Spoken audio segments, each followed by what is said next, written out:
वैश्विक अंग्रेजी नववर्ष। अंग्रेजी नववर्ष तो समझते ना, सन वाला। हम लोगों का नया साल ये नहीं है। हम लोगों का नया साल तो चैत्र शुक्ल प्रतिपदा से शुरू होता है, पर पूरे संसार में नए साल के रूप में जनवरी फरवरी इस तरह से प्रसिद्ध है। तो 25 दिसंबर, जिसको लोग बड़ा दिन कहते हैं, है सबसे छोटा दिन। समय के अनुसार सबसे छोटा है, पर कहते क्या है? बड़ा दिन। इसलिए बड़ा दिन कहते हैं कि उस दिन ईसा मसीह जी का जन्म हुआ। क्रिसमस डे मनाते हैं, बड़ा दिन मानते हैं। और फिर 25 से लेके 31 दिसंबर फिर 1 तक खूब जोर के उत्सव मनाते, बड़ी सजावट करते हैं। और उत्सव कैसे मनाते हैं उसकी चर्चा करने से ये जगह अपवित्र हो जाएगी, इसलिए उसकी चर्चा हमें करने की आवश्यकता नहीं है। इन 5-7 दिनों में आदमी आदमी नहीं रहता, राक्षस हो जाता पूरी तरह। उसका जीवन प्रमाद में, भोग में, आलस्य में, स्वेच्छाचार में उसका दुर्लभ मानव जन्म का समय नष्ट भ्रष्ट हो जाता है। ये बात सही है कि नहीं? बोलो। जो नहीं खाना चाहिए वो खाएगा, जो नहीं पीना चाहिए वो पिएगा, जो नहीं करना चाहिए वो करेगा, जहां नहीं जाना चाहिए वहां जाएगा। तो आदमी आदमी रहा कि राक्षस हो गया? आप भले ही अपने घर से बाहर न निकलो, आपके बालक बच्चे बाहर चले जाएंगे, आप रोक सको का? विदेश में तो शायद और कठिन होगा।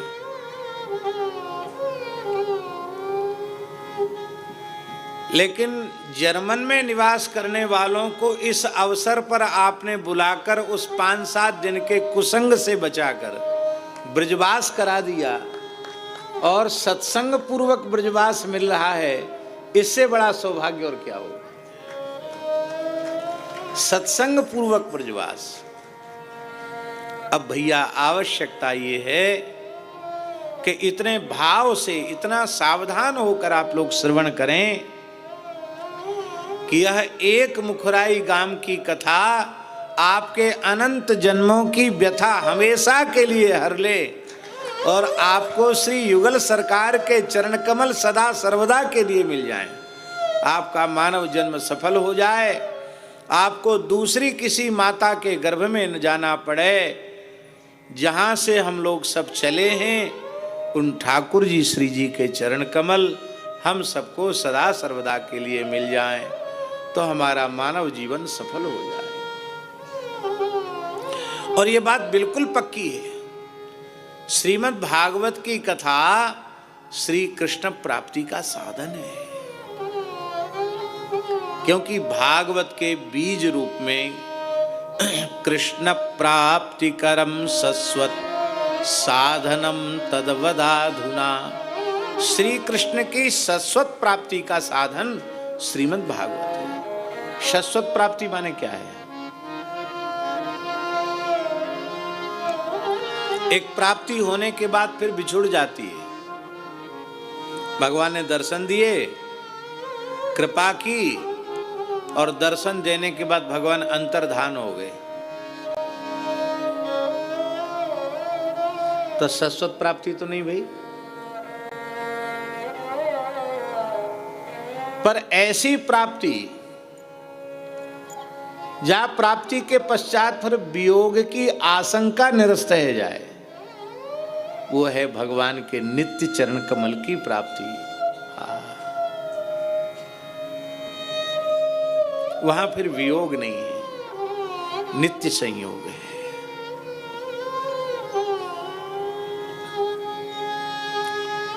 तो हम सबको निश्चित इस एक ही कथा में भगवत प्राप्ति हो जाएगी। और भगवत प्राप्ति हो नहीं जाएगी। जितनी देर कथा सुनने का सौभाग्य मिले, समझना चाहिए उतनी देर भगवान हमें मिले हुए हैं।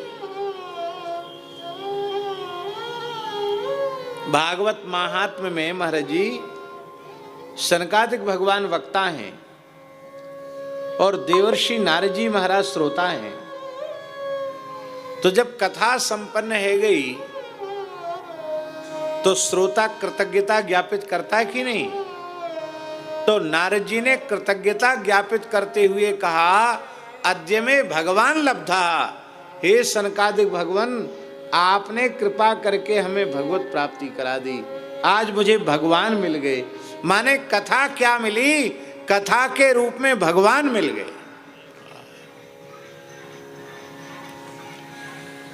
तो जितनी देर हम लोग कथा में बैठे उतनी देर तक ठाकुर जी हमारी गोद में खेल रहे हैं, ऐसा समझो, ऐसा भाव रखो।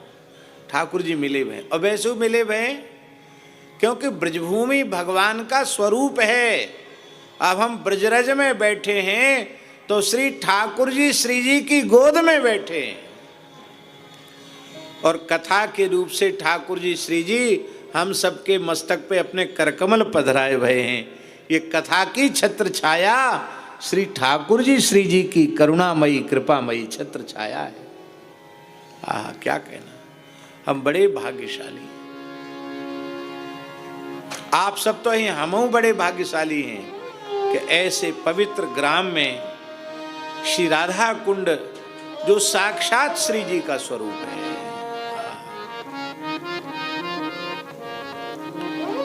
इस संपूर्ण ब्रह्मांड में ब्रजभूमि श्रेष्ठ है। ब्रजमंडल में श्री वृंदावन श्रेष्ठ है। श्री वृंदावन के मध्य श्री गिरिराज जी की स्थिति है। वृंदावन में श्री गिरिराज जी श्रेष्ठ हैं, और गिरिराज जी में भी श्री राधा कुंड सर्वोपरि है। इसलिए श्री राधा कुंड विश्व ब्रह्मांड का सर्वोपरि तीर्थ है। राधा कुंड के रूप में कुंड नहीं है, सरोवर नहीं है, जल नहीं है, ये दिव्य जल रूप में साक्षात श्री राधा रानी है।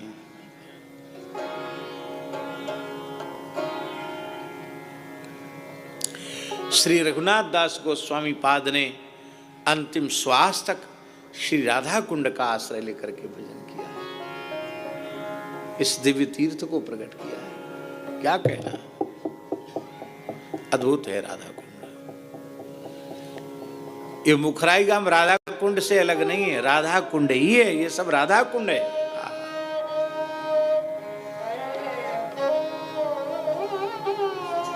महारानी श्री राधिका,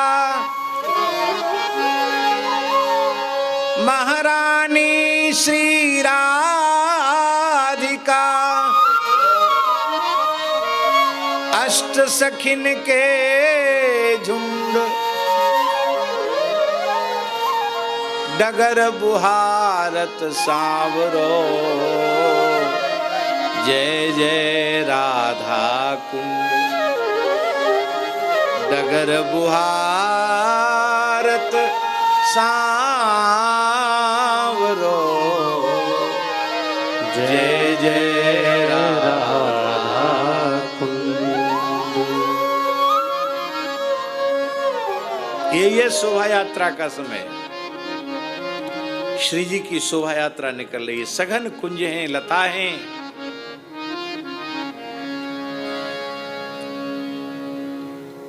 कोई सखी छड़ी छत्र चमर पानदान पीकदान इत्रदान लेकर के चल रही हैं, और श्याम सुंदर रसिक शेखर श्याम सुंदर वो श्री जी की उस अष्ट सखियों के सहित झांकी का दर्शन कर रहे हैं, और अपने पीतांबर से डगर बुहारत सांवरो उस झांकी का दर्शन कर रहे हैं। जय जय राधा कुंड, श्री राधा कुंड की जय, श्री राधा रानी की जय। इसलिए खूब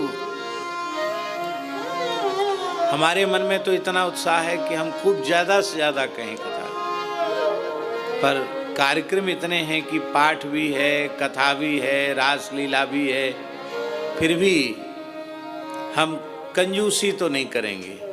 एक आध घंटा ज़्यादा हो जाए तो आप लोग घबराना नहीं, ठीक है? हम सुनाने में कंजूसी नहीं करेंगे। जय जय श्री राधे। आहा,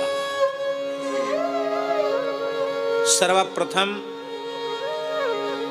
श्रीमद् भागवत के महात्म्य का स्मरण किया।